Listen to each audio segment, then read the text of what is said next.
today I am joined by Jesse Gilham, who has been my coach for a little while. So I'm going to be a bit biased, but he's very, very intelligent. He's gone from various different avenues within the fitness industry. He started off at a similar time in Progress Gym to me, doing his apprenticeship, and has evolved on to do many, many wonderful things. So today we're going to have a talk over how his own personal experiences evolved over time, and go into depth a little bit more along his training and how that's kind of gone alongside the changes within his actual coaching and his ethos and his approach within the fitness industry. So, Jesse, good morning. Thank you very much for being here.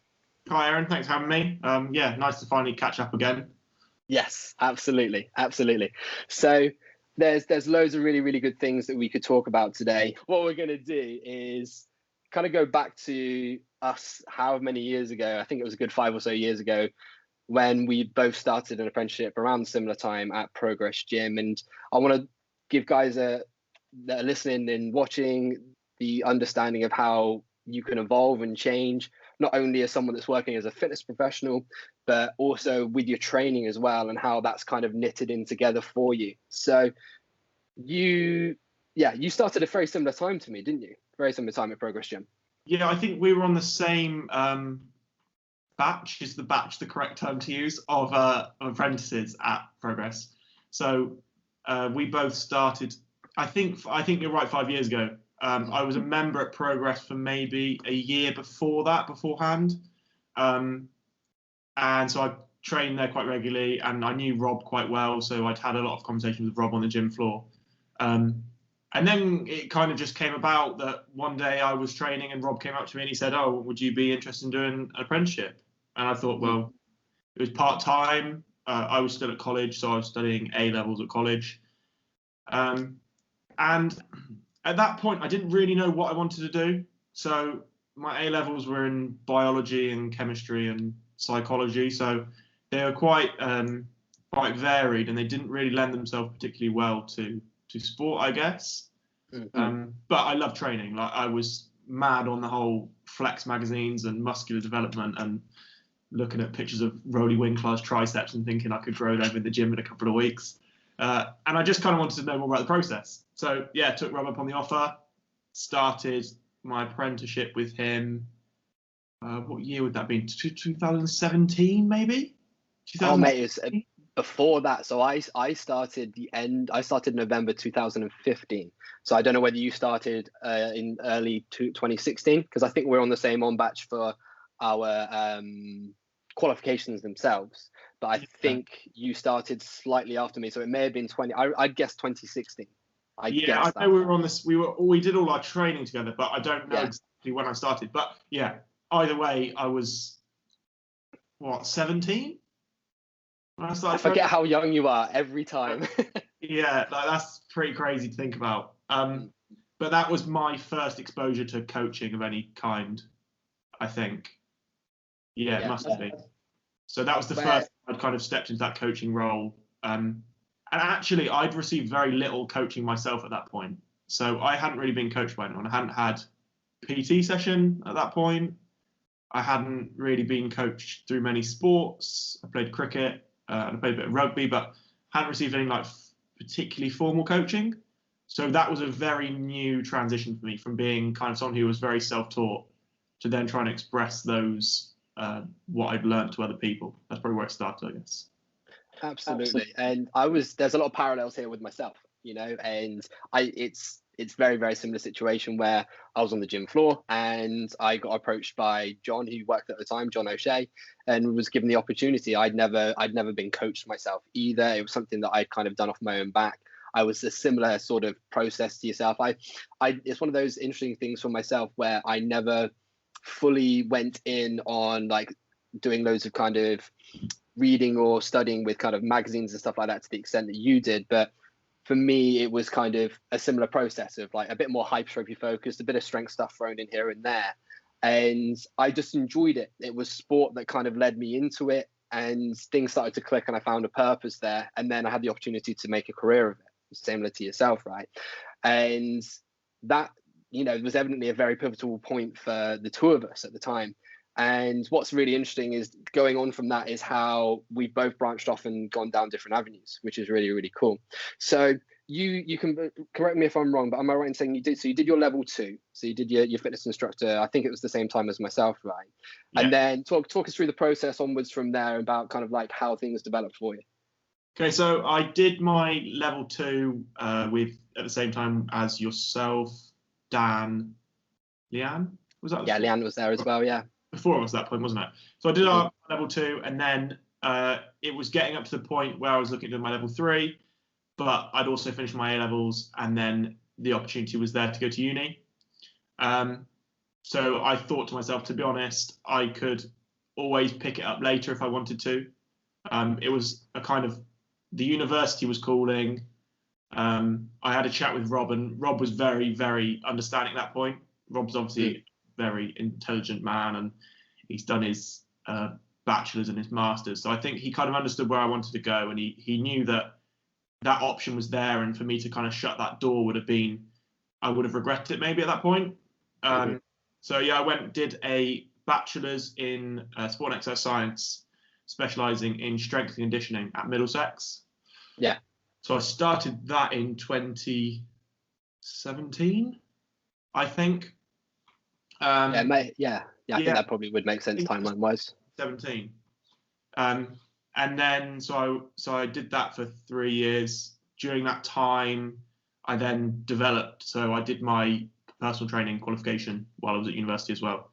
So by the end of the 3 years, I was qualified in personal training and also had my degree in strength conditioning. And I think that is probably where I started to branch off a little bit. That's where I kind of made my separation maybe from the personal training side of things.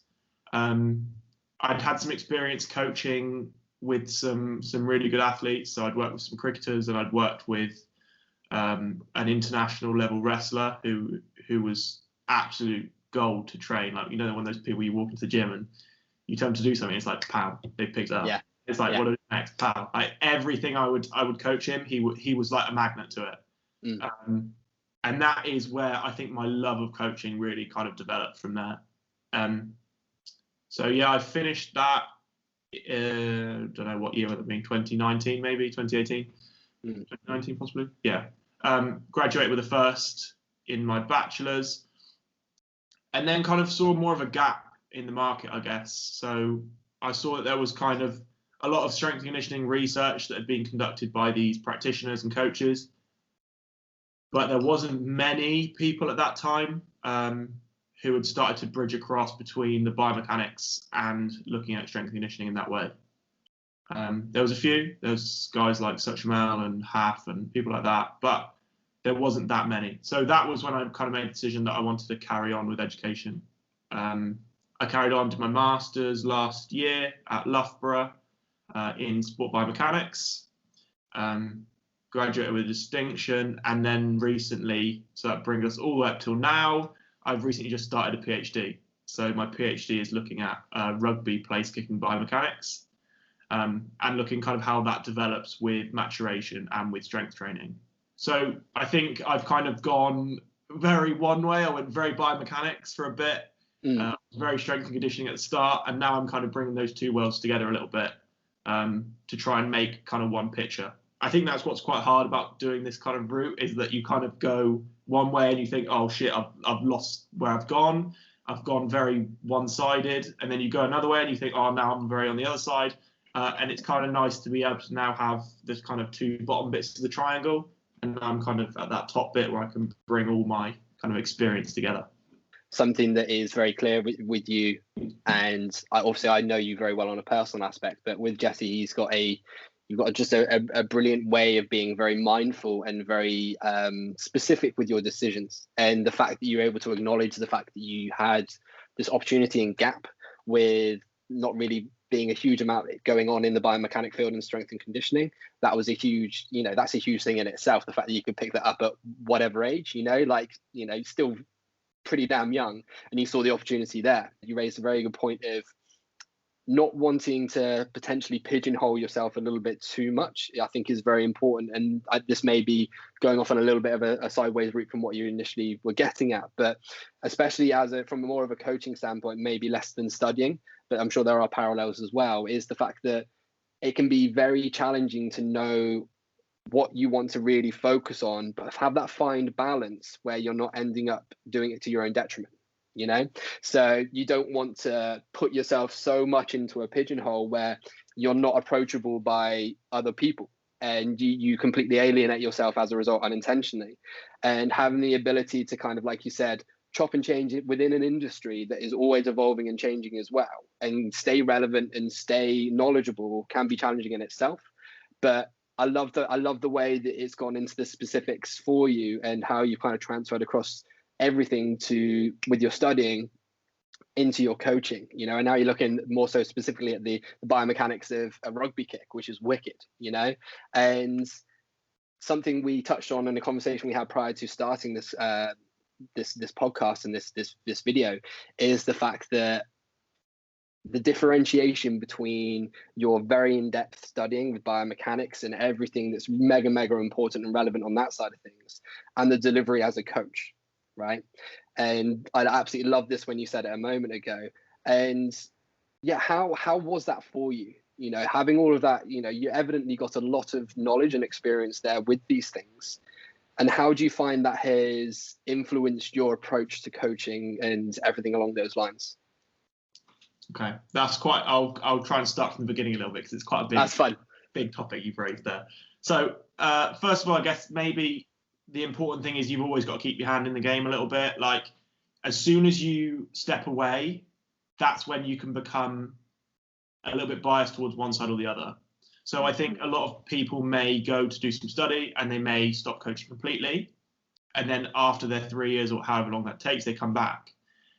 And you then have a very big shift in your perspective. You have a perspective of the science is important. The science is very important, but the delivery is really important too. And I think that's something I try and keep with my coaching is I try and keep a little bit of the science separate from the coaching. Like it will always inform my practice, but I don't need to deliver all that to my clients. Like I will say what I need to say in the most simple way you can. And that's, I think, is what is good coaching to me. That's what I think is effective coaching, because really your client doesn't care about their joint moments. They don't care about their joint velocities. They just don't. Like I care about them. I love them. That is my passion. But my passion is also being able to help athletes themselves. And in order to do that, you need to tell them, okay, here's your technical mistake. Here's where your technical breakdown was. This is probably the reason for it. This is what we're looking at. This is what we're going to address. And this is how we're going to address it. And there really isn't a place in that process to becoming super overwhelming. And I think when you do start to do that, you can kind of bring about this paralysis by analysis mentality, where you're saying, oh, keep your hips another 3 degrees open, or keep your knee extending for a little longer. People don't need to know that. People need to know push through the floor or stay over the bar. That's what they need to know. Like, so we touched on this earlier when we were just chatting. Like, I think what I've started to do is try and separate out my coaching and my research, I guess, just to put them in separate parts of my day. So a simple thing I might do is do my coaching in the morning with a coffee, and then have some breakfast, and then sit down and do my research. And it stops you from becoming a bit clouded by what you're reading, and it stops you from perhaps overemphasizing those points, and it keeps you kind of directed towards what's actually important. So smart, so smart to be able to acknowledge that, because you know you've got all of these tools available to you as knowledge, but knowing the appropriateness of how and when to deliver it is just as important, I think. And like you said, it's a sign of a good coach that can explain things simply and in terms that clients and people in front of them understand. You know, it's great having all of this knowledge, and it's important for us to know those things and coaches to know those things. But does your client really need to have a full in-depth analysis about everything every single time? Probably not. They need to understand how to make that movement better, or how to move, just improve their quality of movement in general, or whatever their focuses may be. And you know, we touched on it a bit already, but the importance of having it understandable for the person that is in front of you is just huge. It's absolutely huge. And you know, it's very easy, and it can be challenging not to fall into the pit of complicating for the sake of complicating, because you are intelligent. You know, we've been in a situation. Don't snigger at me. You are. So it always makes me feel really uncomfortable when people say that, because like I like to work hard. I work hard at things, like, and I've done that throughout my whole like degree and what I'm doing now. Like, I don't know if I am. I don't know if I am actually particularly intelligent. I just know that once I kind of get into something, I will stick at it until I understand it. So you're committed, mate. You're committed, and that's massively what it comes down to. And your commitment to that has provided you the intelligence and the quality of coaching and knowledge that you have. So you are intelligent in your field, you know, and most coaches are intelligent, you know, and the desire to put across the fact that you're intelligent can be very strong. And especially when you're new to the game. And I've been guilty of it before. I've just not known when to stop talking and trying to just show my intelligence, and just done like a full-on like brain dump of like, here's all the smart things I know, because you're kind of trying to figure it out still. And it's very easy to fall into that pitfall at points. And I'm sure both of us have, right? But at the same time, it's one of those things, being able to step back and acknowledge the fact that you need to differentiate and make those things applicable. It's like, okay, cool, this is important to me, and it's important that I understand it to the level that I do, so that I can then break things down and troubleshoot them to the ability that I need to get the results from my client. But they don't need to understand, and have that much of a high level of explanation and reasoning. They need to just understand how to move whatever they're doing more efficiently. That's the main thing that's massively important, is being able to split between the two. And for me personally, I had a very big kind of like wake up call with that, where my coaching ethos and standard became around, I would always explain the reasoning behind why I do things, right? Even without almost being prompted, because I think that's very important to do as a coach. But it got to the stage where I'd noticed that certain clients just didn't care for the explanation. And that's not because they don't care about their training, but it's because they are there to train and they want to get the end goal, right? I would be there explaining as to why we're doing a vertical pulling line and all the sort of stuff and the benefits of it and how it can cross over to other things, right? Some people love it and they want to know those things. And other people, you can just see them gloss over and they're like, can this guy shut up already? Like, I just want to have stronger lats and a better kind of crossover then with that to other movements for pulling from the floor, for example. Not everyone has this desire to have everything meticulously explained, because why did we both fall in love with training, right? It was because there was the aesthetical changes, there was the prospect of lifting heavier weights and all of these sort of things. That was the initial driver for us. And it, that then has, inspired us to go on down this route that we're in now, where we have spent hours and hours of educating ourselves and getting degrees and qualifications to know those things to deliver to other people. But it's one of those things where it's important to almost pull yourself back and have that perspective of someone who is just there because they want to look better and feel better and lift heavier weights, right? That's so important. Yeah, I think it's being mindful of the fact that this is what we love. Like, we love coaching, we love the science behind it, we love everything about that.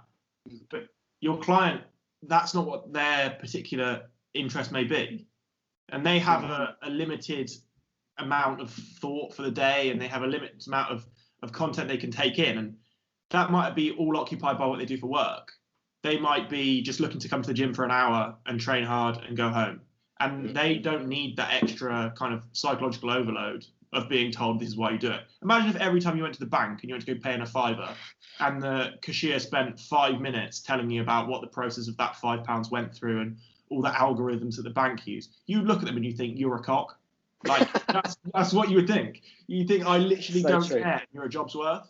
And I think jobs worths are quite common in the personal training field, because there is this big competitive thing to show that you know more than your peers, or you're the most intelligent person.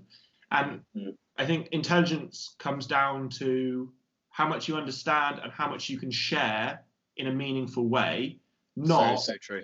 how many articles you can cite on your Instagram to prove your own bullshit points, because that's not really understanding something.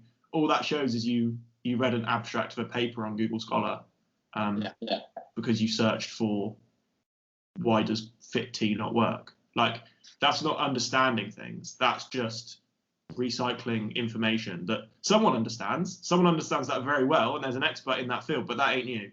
Like, and don't try and make out that is you, because it's not. The fitness industry in general and how competitive that is, and you struck a very, very good chord with that, tying into the way that people are, you know.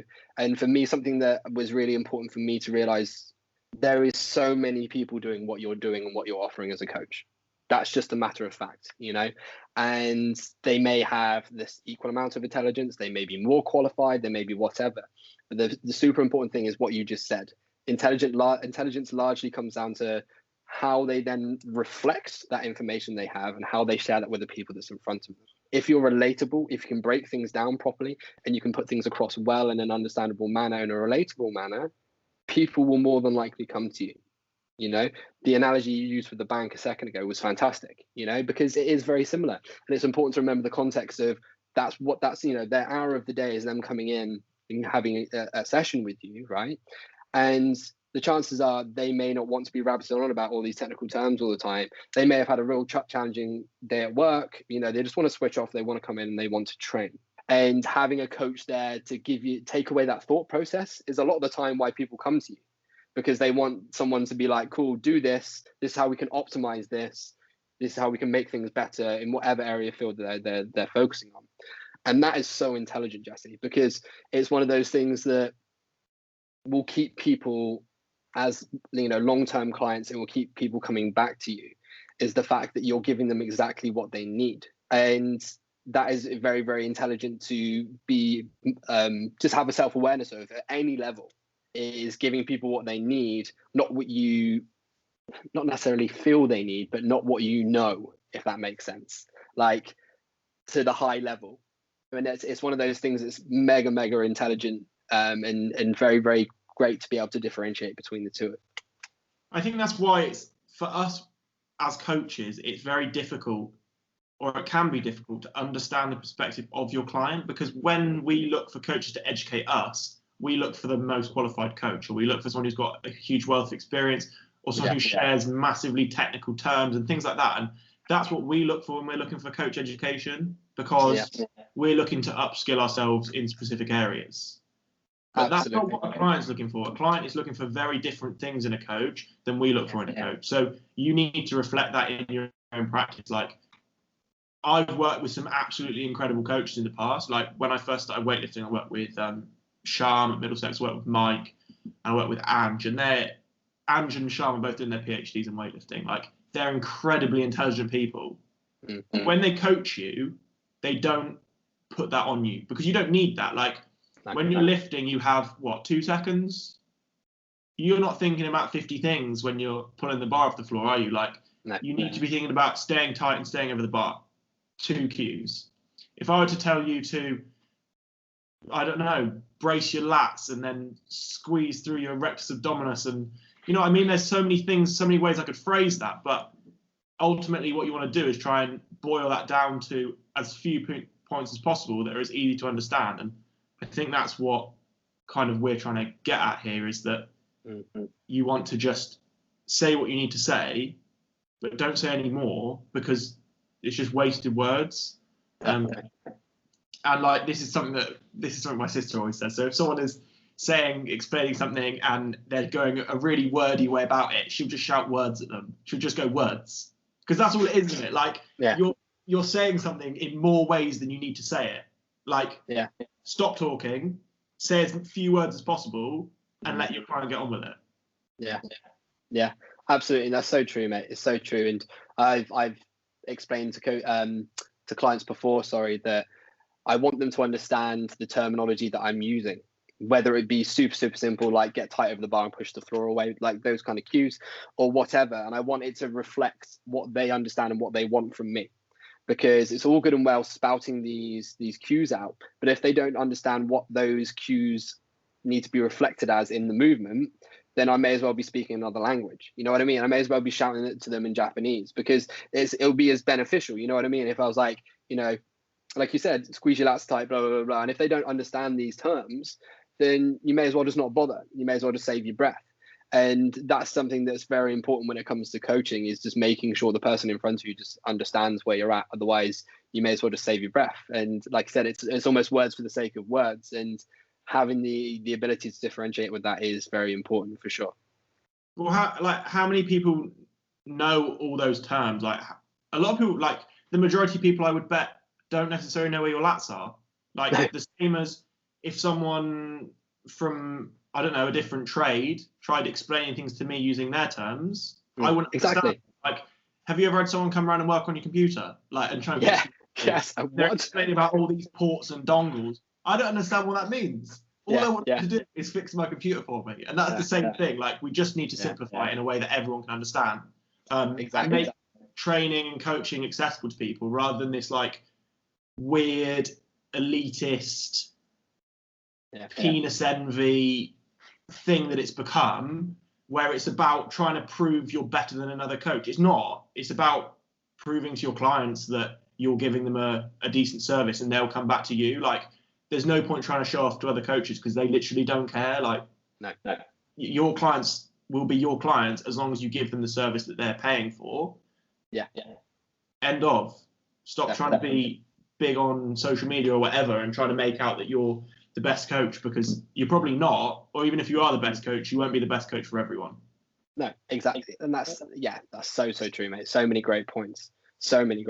And it is, it's knowing your audience is the most important thing, and the best way to kind of round that off, I think. So an avenue I want to explore with you is how your training for yourself as an individual has evolved over time. So you mentioned already, it kind of started off with the Flex magazines. One is focus more on kind of muscles and aesthetic, and how that developed alongside your change of focus within the fitness industry as a someone that was learning and studying. So I guess it probably starts with when I started training. So I started training when I was 15, at just like a little health fitness center, like a swimming pool place in Crewkerne, actually. So I started training then, and I think my goal that was the same as everyone's at that age, really. Like, I want to have big arms, I want to have a big chest, and I want to have abs. Like, that was probably my 3 goals.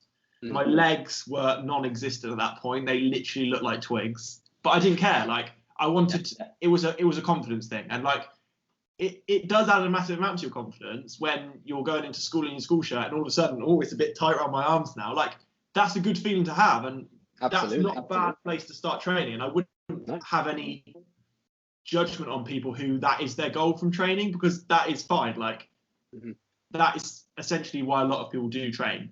So that's probably where I started off. Obviously then started training at Progress, and I kind of saw the difference between what I thought in my head was a good physique. Like, I probably at that point looked at myself and thought, I'm in shape. And then I went into Progress and I thought, oh shit, no, I'm not. Like, there was some guys down there that were in really, really good shape, and they were strong too. And there were some real strong guys down there. And at that point was when I kind of became friends with people in the powerlifting community. So Sam and Lou were good friends at that point. And they kind of brought me over to that powerlifting side of things, where the goal was just to be strong and be able to pull and squat and press the most weight. And that was super, super enjoyable for me, because it kind of brought me out of that headspace of what does my physique look like? How does my physique compare to other people?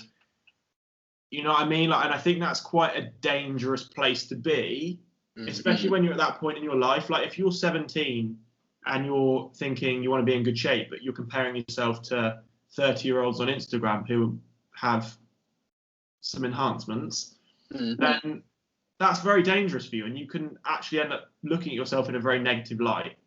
Yeah. Instead, I just was very much then focused on myself. I was looking at, well, my squat's going up, my deadlift's going up, I'm getting stronger. And I think performance goals are really, really important for people who struggle with their own physical image. Yeah. Because it takes the emphasis off your physical image and it puts it on your physical ability. And that's something that everybody can improve. Absolutely. And it gives real nice tangible progress as well. So that's what I kind of shifted towards.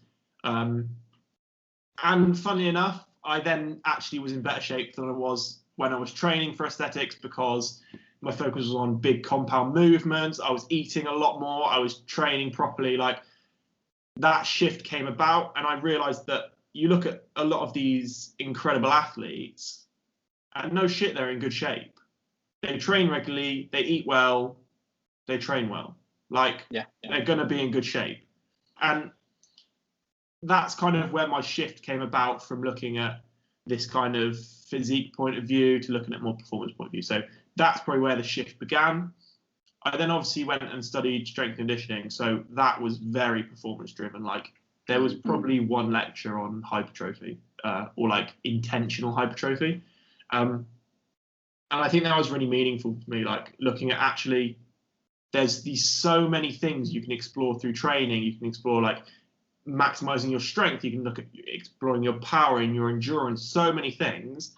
And it's not just about getting big. And getting big is normally a byproduct, or quite often it's actually like, it's a negative for a lot of in strength and conditioning. Like, when you have, especially like football players or players who are maybe restricted by weight classes, you need to look at ways of minimizing hypertrophy. So that shift kind of began where I'm looking at, well, actually, it's not just about getting big. It's not about looking incredible. It's about the way that you perform and things like that. So the whole degree probably taught me more of that process. And probably the people I worked with was really influential through that as well. Like, I worked with some great coaches. So I worked with John Goodwin when I was at Fulham. I worked with obviously like Sham and Mike and this wrestler I worked with, and they're all in really good shape. And yet I've probably seen, well, Sham and Mike do a lot of bicep curls, but I haven't seen them doing a lot of like specific hypertrophy work. So I kind of got that into my head, and I was like, well, these guys look great. They're fast. They're really good at these dynamic movements, and yet they don't need to do this specific hypertrophy work. So like, my shift kind of focused there. And like, probably a point to add here is like, I'm not saying don't do hypertrophy work. Like, there is a place for it, and it's super, super valuable, but you don't need to be doing curls every single day. Like, you don't need to be just looking at improving your physical image. There's so many more things to explore. So yeah, that's kind of where my training philosophy started to shift. In terms of like the sport that I was training for, when I got to uni, I was fairly strong. Like, I could squat 200 kilos, I could pull 220 something.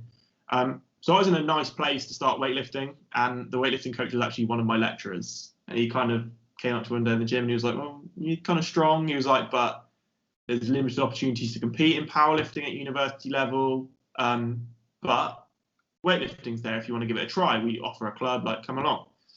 And it just presented a new challenge to me. Like, I'm very big on learning new movements and trying to upskill myself in that way. And once I've kind of got the bug, I will push it as far as I can.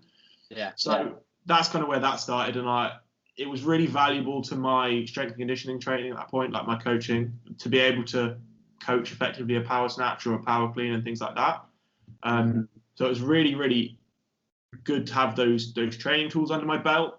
But also, it's, as you know, like, it's super enjoyable. Like, the feeling of lifting a heavy bar from the floor to overhead, it's just addictive. You just love it. After a while, you're just like, I want to do it again. I'll do it again.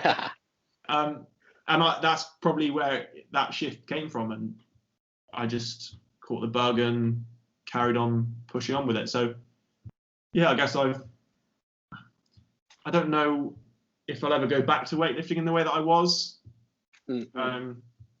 Just because my career goals are kind of not directed in that way at the moment, and I don't really have the capability to be training in that way here. So my training has kind of shifted back towards more just kind of being fit and being able to run and being able to lift fairly heavy and kind of having a more of a rounded approach. But yeah, I think that's the thing, isn't it? It's just finding something you enjoy, and that's kind of what always directs my training is, do I enjoy it? Yes. Okay. I want to get good at it then. Yeah. Fantastic. And yeah, I love the way that everything can change and evolve. And the first point you raised that really pricked my ears up was the importance, especially for mindset, depending on where you are, to have the attention and focus taken off of like solely being focused around physique and physical change, because that can be very consuming depending on how you expose yourself to it.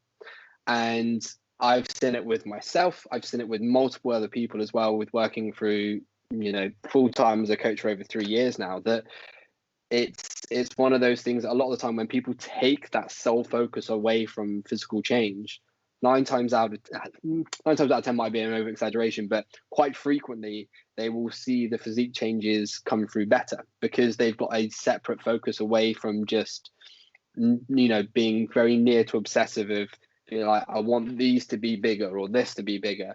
They're focusing more so on their performance, and as a byproduct, those things are happening. And like you said, often if it is a real set performance related goal, when it comes to moving certain weights, whether it be for multi repetitions or single repetitions or whatever, hand in hand, often people will, by just a natural byproduct, pay more attention to their nutrition, and it's not to say, as you mentioned, it's not to say that a hypertrophy approach isn't a good way to go if that's what you want to do, but it's something that can be very, very important and refreshing for mindset and clarity. And it's as well for kind of going back to that starting point. I don't know if you will reflect the same thought, but I found that when I first stepped into a gym, it was hypertrophy or nothing. I felt like that was kind of the only thing that was really an option. And when I had my eyes open to these different things that I could do as well, I first did more of a strength and conditioning program under Brad's guidance. He was my coach for that when I first started full-time PT. And that really helped me kind of open up an avenue and explore things within my own mind and just with what other people could want as well. And, as you mentioned with the Olympic weightlifting, it's just that, not everyone's going to aspire to do it, but it's something that is just this massive sweet spot, and even above that, with so many wonderful things within a gym environment that you can do with a barbell. And it's there's so much more kind of technical demand for a start and skill set that comes to it from like the likes of doing a squat and a deadlift, which are, of course, it requires a fair amount of skill, and the explosive nature that then comes with that. That's one of the main things that kind of really got me into it. It was one of the few things where I was doing a low rep range and it was absolutely gassing me out. Like I'd never really experienced anything like that with a barbell unless I was doing high rep work. Like you said, it comes down to that enjoyment element, and also having a look at the relevance of where you are and what you want from your training. That is mega, mega important. But things can always evolve and change. And, I like to think that we're both quite good examples of that with our own training. And the importance of being kind of fluid within that is massively important as well. So something I'd like to kind of bring this around to is you went into competitive weightlifting for a period of time, a good few years, right? Trying to think timeline wise. Yeah, so I must have started competing in my second year of university, maybe. Sure. And then carried that through until around the end of my master's. So what's that, 3.5 years? Probably of competitive weightlifting. Wicked. And those who don't know, Jesse is my own coach with Olympic weightlifting at the moment. I've gone to one competition with him so far, and absolutely nailed it. Can I add? Thank you very much, mate. It was daunting. It was way more nerve-wracking than I thought it was going to be, but it was highly enjoyable. And as much as I don't have the comparison because I've never gone to that environment with anyone else, the way that Jesse handled me on that day, I believe is a true reflection and a strong kind of factor as to how I handled it the way that I did. But what I'd love to get your perspective on with this in mind is the kind of parallels and the shift again in mindset that you have to have going from being a competitive athlete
being competitive and doing it more recreationally, right?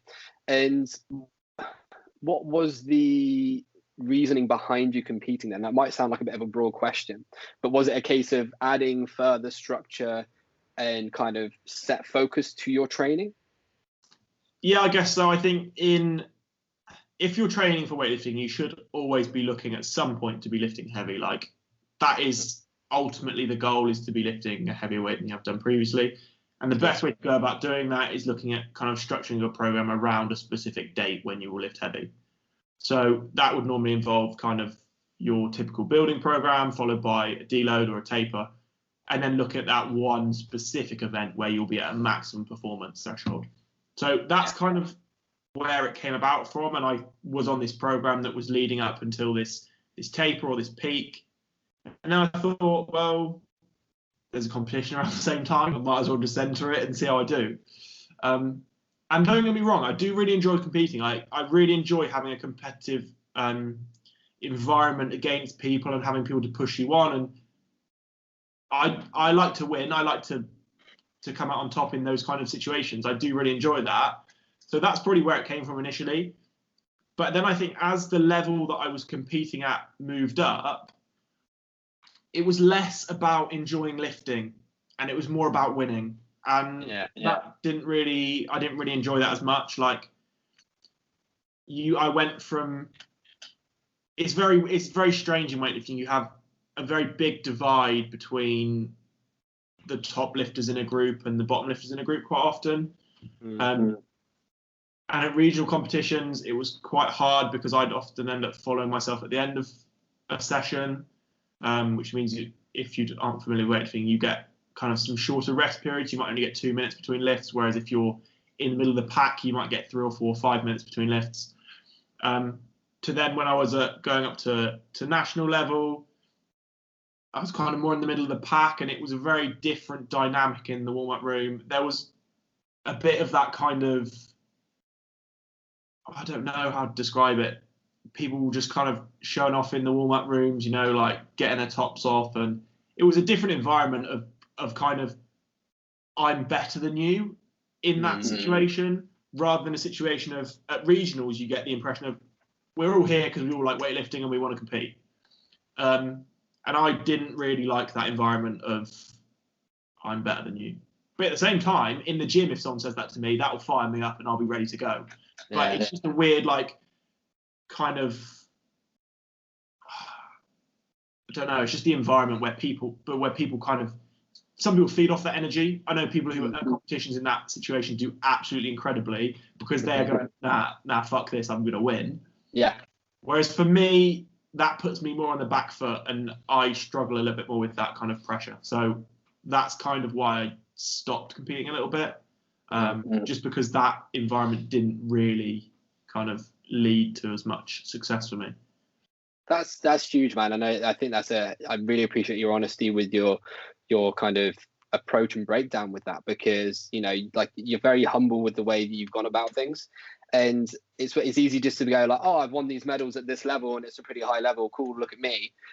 Not that you're doing that by any means, but you're then being like, okay, well, I got to that level, but the shift in the dynamic and the margins becoming a bit thinner, I can imagine, with what was, you know, make or break, was detracting away, I can imagine, from the reason that you got into it, right? And that's something that's so easy to kind of overlook the relevance of. I expect from an outside view, there was probably quite a few people that are like, oh, Jesse, like, you could continue to push this and go really, really well. And it's sort of like, yes, but it's detracting away from the reason that I got into it in the first place. And it's very smart to be able to just pull back and be like, you know what, actually, I don't like this. And as much as this may sound a bit backwards because it's a competition, but it becomes far more competitive at that level, obviously. You know, it would be like going from, you know, any sport at a recreational level, doing it where you're having a blast, to playing more of a league, say for example, with, you know, football or rugby, playing it like a professional league approach. It's not a case of, okay, I'm going out there and I'm lifting because I adore it. There's still that element there, but it's now a case of, okay, what are these implications? What could the result that I get influence, and what positions could it open up for me? It becomes so much more than just the thing that you started for.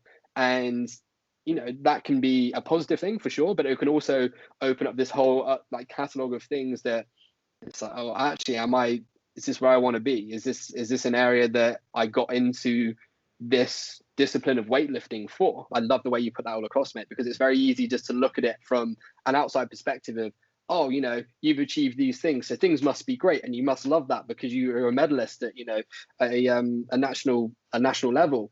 And there's obviously that backstory, and there's that other side to it where it's like, yes, I worked my ass off to get there, and yes, it's because I love weightlifting, but equally at the same time, it detracted away from why I kind of got into it initially, if you think that's fair to say.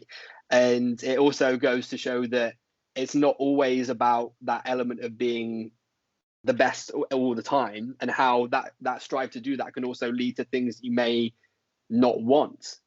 And I know that sounds like a bit of a double-edged sword, but the fact that you acknowledge that in yourself again is hugely important, mate. Like massively important.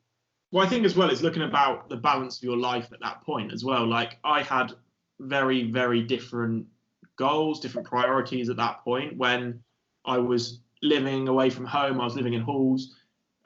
Training was probably my main pastime. I'd probably spend 2-3 hours maybe in the gym. I'd kind of go home and nutrition would be a big focus. And actually now I look at it and I think, don't get me wrong, like I absolutely loved that period. I loved that period when I was at Loughborough, where I was training hard and I was pushing. Like I was the strongest I've been. I was lifting the best I've been.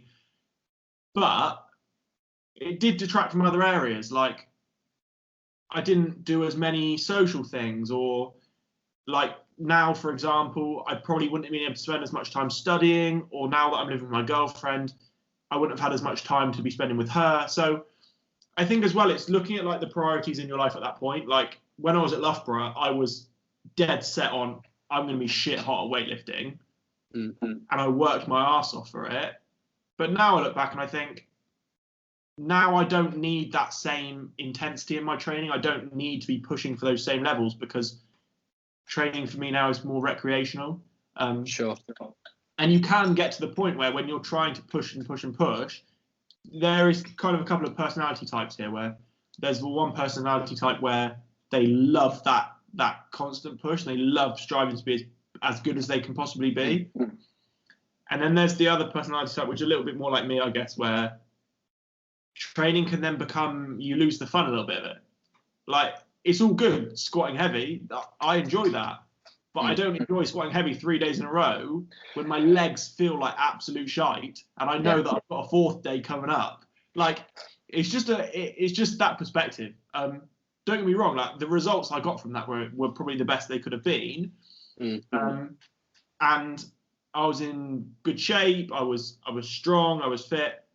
But at the same time, I think there was areas of my personal life probably that slipped a little bit because of it, because that was where all my focus was.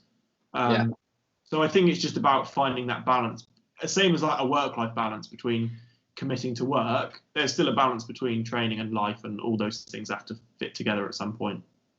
Absolutely, mate. And again, it shows, and it's so important to show how human we all are as well, because there's going to be so many elements that come into it. It sounded like, for me, with what you were saying, these are things I have heard you mention before, with just the intensity and the level when you were at Loughborough, and you loved it and you enjoyed it, and that's fantastic. It's so great that you did that.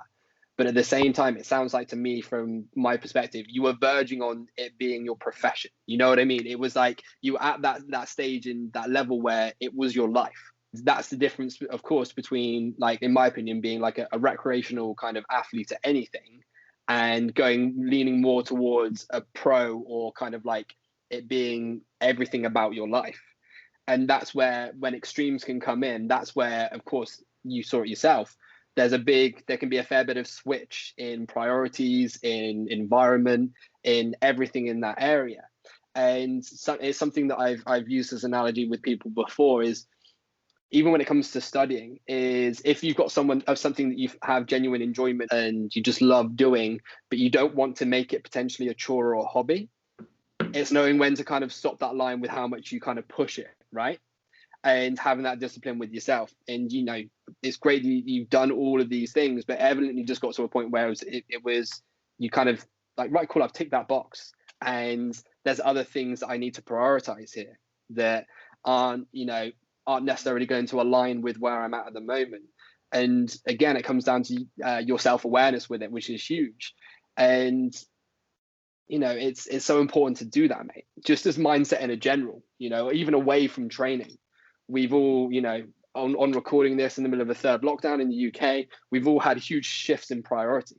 And being able to step back and be super aware of what you need to do and where you need to focus is massively important.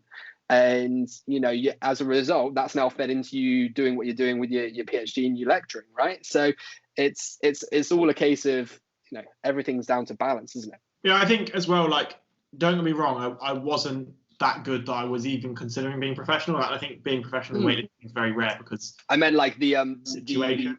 Yeah, absolutely. It started to reflect what I see as more of a, you know, like a higher level of intensity and performance and setup for sure. Yeah, I think it wasn't just the training though, it's the whole shift that come that way. Like I was doing a pretty big master's thesis in weightlifting performance. I was coaching weightlifting, I was competing in weightlifting, I was training weightlifting. Like eventually you think, well, like, do I want to just explore other things? And there's probably more things that I could be enjoying.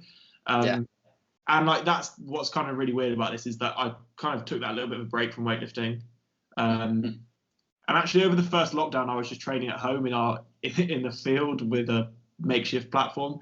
And that's probably the enjoyable training that I had. I was similar last year. Top off, having a good time training, and that's probably when it was most enjoyable for me because there was no pressure to be lifting, or there was no pressure to be lifting at a high standard or whatever. It was just about I was lifting for enjoying lifting. You fell back in love with that the reason that got you into it, I can imagine, right? Yeah. And then then after that became a period where I was like, I don't want to snatch or a clean jerk because it was just was a bit of a chore to me. I then kind of went back to this like performance, kind of started training a bit more varied, and then fell into a CrossFit box at one point. Sure. And there were snatches on the workout, and I was like, sweet, I get to snatch. I know this. Just exciting that like this skill that I had, I was now using with a different focus, and it was kind of like a shift from snatching because I had to do it to snatching as part of a different goal, and then it became more enjoyable again. That's brilliant in itself that you found a different avenue that you can explore with it, and it providing you enjoyment in a different aspect is really, really huge. But one thing I would just to kind of like cap off, because I've come up towards an hour already, which is mad, but is looking more so kind of get into that competitive area, but like the difference between coaching someone competitively and being a competitive athlete, and kind of handling those situations differently, but also, you know, also kind of like how they interlink. Of course, it's hugely different handling someone at a competitive environment to is being on the other end of it, right? Yeah, I think I've kind of been with a few coaches. So I was obviously with, I started with a coach down in Somerset, and then I went up to Middlesex and I was working with Sham and Mike and Ange, and then I moved up to Loughborough where I was working with Stu. So I have worked with a lot of coaches, and with that, I've seen a lot of different approaches, and that's really fed into a lot of the way that I work with people. Like, I think I have experienced coaching where it's very performance driven, and on the day, the goal is, right, these are your numbers, you're going to hit them. And for me, at least, that doesn't work. Like, you have an athlete on the day, and your one goal should be taking pressure off them and making them enjoy the experience, especially if they're a new athlete to weightlifting. Like, the worst thing you can do is push someone into doing a stupid weight cut or pushing for lifts on the day that they're more likely to miss, that they're less likely to enjoy the experience, especially if it's their first, second, third comp. So that's something I see really with a lot of weightlifting coaches who are performance driven, and I just think that's just shit for the sport. Like, that just is, it's not what the sport is about at that level. Like, I understand you're trying to push performance, But if you're pushing for a goal that they might not even medal, so why are you making them go all out to be in that position? Like, you're risking them for literally no reward. So I think that's the first thing I've picked up from my coaching is, like, just make sure that people enjoy it and make sure they're comfortable on the day. That comes from a few ways. First of all, make sure they're familiar with the situation. Like, if you can get someone lifting a singlet before they come to a competition, hugely important. There's something I actually saw on Chris Speed's story the other day. He said, like packing your bag and taking your same bag to training with you that you would have for a competition a couple of weeks out. It's just about, like, familiarity. Like, if you wear knee sleeves to compete, wear knee sleeves in that little, like, that prep phase before. That build up, So first, like, replicating the performance situation, I think is important. Secondly, is just, like, making sure the athlete has expectations and their expectations match yours. Like, you aren't going to go in. I've seen coaches who someone's missed a lift and they've shouted them in the back room. Nah, mate, you're a dick. Not cool. Not cool. I think coaches take it personally and they think that they're the one who is being tested in that situation. And actually, nobody cares about, well, they do a little bit, but no one cares about you as the coach. It's not your day. No. You're there as purely assistants to the athlete. And like, I think that's something that a lot of new coaches maybe try and push forward a little bit, is when they're a little bit too eager to prove themselves as a good coach, they'll push themselves and they'll make it out like the athlete's success is their success. But you didn't, did you? Your athlete did. So, like, make sure that distinction of, like, this is your athlete's achievement. I'm a separate entity from that. Like, yes, we work together, but this is you. Like, this is you on the. Absolutely. And then thirdly, is just making sure the athlete has fun. Like, the best way to do that is get them to go 6 for 6. Like, get them to go 6 for 6 and hit a 1 or 2 kilo PB. Don't put 6 kilos over their PB on the bar on their third, or even sometimes I've seen it on their second attempt. Like, you're just, if you do that, you're a doofus. Like, you don't need to be doing that. So, like, have realistic expectations of your athlete. They're not going to PB by that big a margin. And if they do, you probably need to have a look at your coaching in the gym anyway, because why weren't you pushing them to realise their potential before the competition? So, those 3 things I think is probably what's led to my coaching. Just make sure your athlete has a good time, and let them enjoy the success. And when things don't go right, like, that is competition, things don't always go right. Things will go wrong on the day. But this is a huge thing that I got from Sean, was just control the controllables. Like, control what you can. And if you can't control it, it doesn't matter. Don't stress about it. Just focus on what you can. Don't stress what you can't, and you'll probably do a better job than you will on your competition. So true, man. And I got to experience your ethos and your approach firsthand, obviously, and a lot of that is reflected in what you just said. And focusing a little bit on the performance-based stuff, yes, it's great to have set things in, but it's too clinical, I think, that approach, because you're not managing the human being that's in front of you on the day, right? So if it's one of those things where they're not feeling great, they're nervous, whatever, right, and you're pushing for numbers that they're not quite comfortable with, chances are that may just make them even more anxious and not able to perform well, right? You know, I've only got a limited amount of managing kind of competitive lifting, more in powerlifting, right? But you need to understand the human that's in front of you, the human fucking being that's in front of you, not the numbers that are on a board and how much that makes you look as a good coach, right? And you already reflected that. And that's what's so important to do, especially with someone that's new to the environment with competition, full stop. It's a whole new environment. Like, it's almost important to take away the element of the fact that it being competitive. It's a new environment, full stop. So you need to judge the human element of how they're going to respond to that, right? Chances are they've never been in that situation before. I hadn't when I went, you know, and it was trying to kind of, like, the way how relaxed you were with your delivery and everything like that it put me at ease, you know. And it's you know, it's so important to judge the human being that's in front of you, know their ability, but also manage their expectations. Your energy reflects on the person that you're coaching as well. Like, if you've got a very anxious energy, your athlete is going to be anxious. And that is something that I think is really important to manage. If you want to be a good coach, learn how to be able to modify your own actions and look at how they reflect on the people you're coaching. So this is like a little recommendation for a book. It's called Conscious Coaching by by Brett Bartholomew, and that's really big on that. Is like, look at the way that you interact, and look at how that affects your athlete's performance, because it will have a massive impact.